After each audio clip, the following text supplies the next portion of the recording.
पिछले लेक्चर में अपन ने डिस्कस किया था कि लेखांकन अनिवार्य या आवश्यक कैसे है।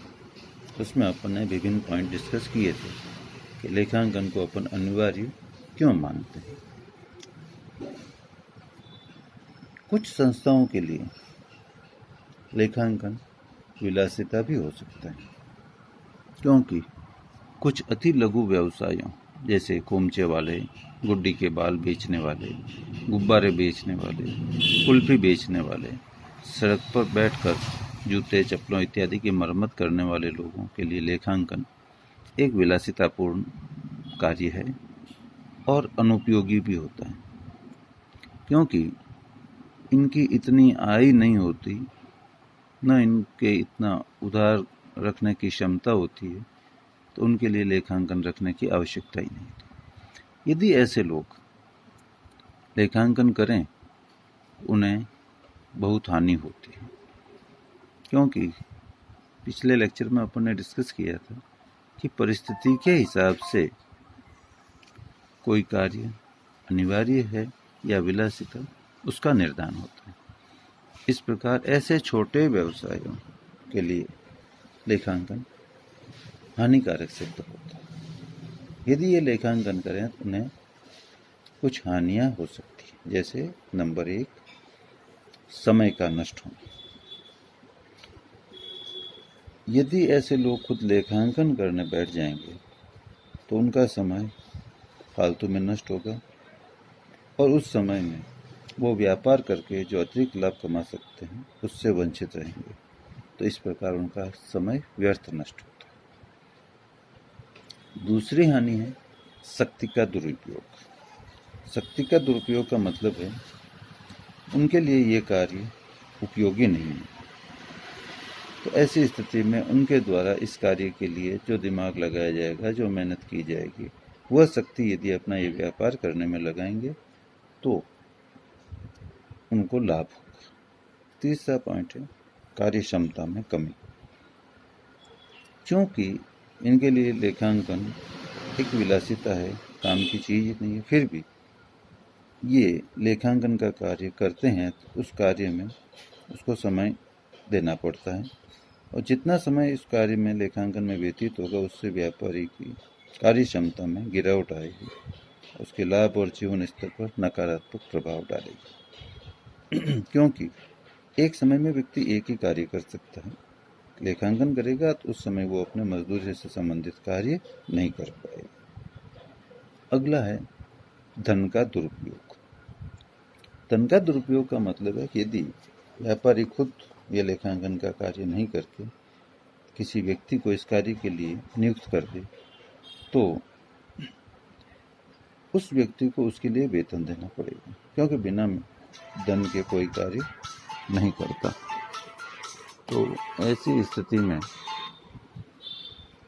उसके धन का दुरुपयोग होगा और अतिरिक्त उसे लाभ की प्राप्ति नहीं होती। इसलिए ऐसे लोगों के लिए लेखांकन विलासित है। अब बात करते हैं अंकेक्षण एक अनिवार्यता, अर्थात अंकेक्षण अनिवार्य कब हो सकता है। अंकेक्षण की उपयोगिता को ध्यान में रखते हुए कुछ परिस्थितियों में तथा कुछ संस्थाओं और विभागों में तो सरकार ने अध्यादेश जारी करके अंकेक्षण को सार्वजनिक हित में अनिवार्य कर दिया है, परंतु शेष संस्थाएं इससे मिलने वाले लाभों को ध्यान में रखते हुए इसे अनिवार्य रूप से अपने व्यापार में अपना रही। इसलिए अनिवार्यता अर्थात अंकेक्षण की अनिवार्यता को अपन 2 भागों में बांटते हैं। पहला है विधान के अनुसार अनिवार्यता, अर्थात कुछ संस्थाएं ऐसी होती हैं जिन्हें विधान के अनुसार लेखांकन अनिवार्य मानती है। तो उसमें सबसे पहले है विधान के अनुसार अनिवार्यता में कंपनियों के लिए कंपनी अधिनियम 2013 के प्रावधानों के अनुसार प्रत्येक कंपनी को लेखा पुस्तकें रखना और निर्धारित योग्यता वाले व्यक्ति से उनका अंकेक्षण करवाना अनिवार्य कर रखा है।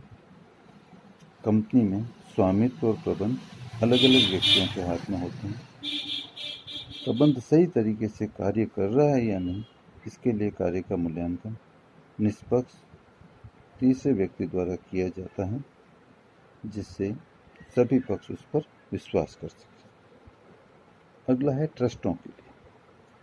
जिस प्रकार कंपनी का स्वामित्व और प्रबंध अलग अलग व्यक्तियों के हाथ में होता है, इसी तरह से ट्रस्ट में जो कोष हैं, जो पैसा है, वो जनता प्रदान करती है और जिन लोगों को ट्रस्ट के संचालन की जिम्मेदारी दी जाती है उन्हें प्रबंधक या ट्रस्टी कहा जाता है। ये लोग ट्रस्ट के कोष का प्रयोग ट्रस्ट के उद्देश्य के अनुसार सही तरीके से कर रहे हैं या नहीं, इसका पता लगाने के लिए निष्पक्ष तीसरे व्यक्ति द्वारा ट्रस्ट के खातों का अंकेक्षण किया जाना आवश्यक है। अगला पॉइंट है सहकारी समितियों के।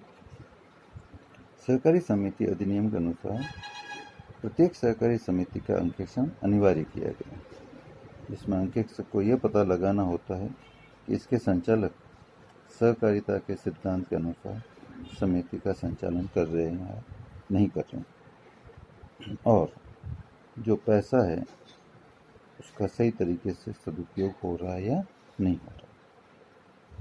अगला है वैधानिक निगमों के लिए। विभिन्न प्रकार के निगमों के संचालन के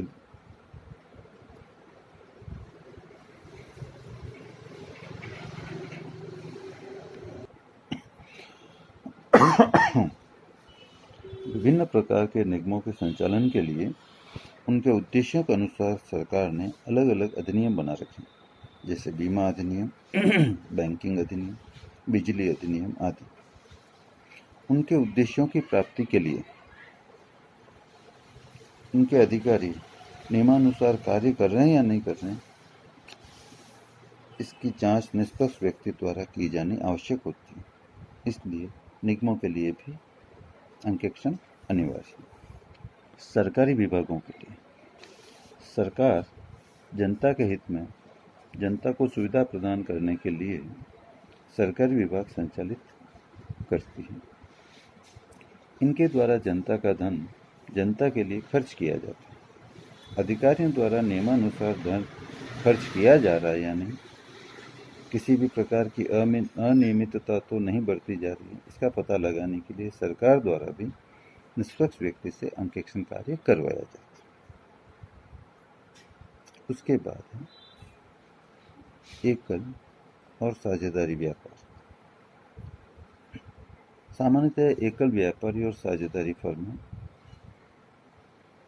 अंकेक्षण कराना जरूरी नहीं समझती, उनके लिए अनिवार्य नहीं है, परंतु यदि इन फर्मों की वार्षिक बिक्री एक सीमा से ज़्यादा, वर्तमान में जो 1 करोड़ है, हो जाती है तो उन्हें कर अंकेक्षण भी कराना पड़ता है। इसी प्रकार साझेदारी फर्म में साझेदारों में आपसी मतभेद हो जाए और उनमें से कोई न्यायालय की शरण में चला जाए तो खातों में हेराफेरी और गड़बड़ी की शिकायत करके उसकी जांच निष्पक्ष व्यक्ति से कराने का आग्रह न्यायालय में किया जा सकता है।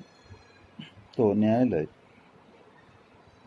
इन खातों में हेराफेरी या गड़बड़ी की शिकायत जो मिली है उसकी जांच निष्पक्ष व्यक्ति से कराने का आग्रह कर सकता है। उसके लिए निष्पक्ष व्यक्ति जो योग्यताधारी अंकेक्षक होता है उससे न्यायालय इसकी जांच करा के उसके संबंध में आवश्यक निर्णय ले सकता है। इस प्रकार अपन ने डिस्कस किया कि विधान के अनुसार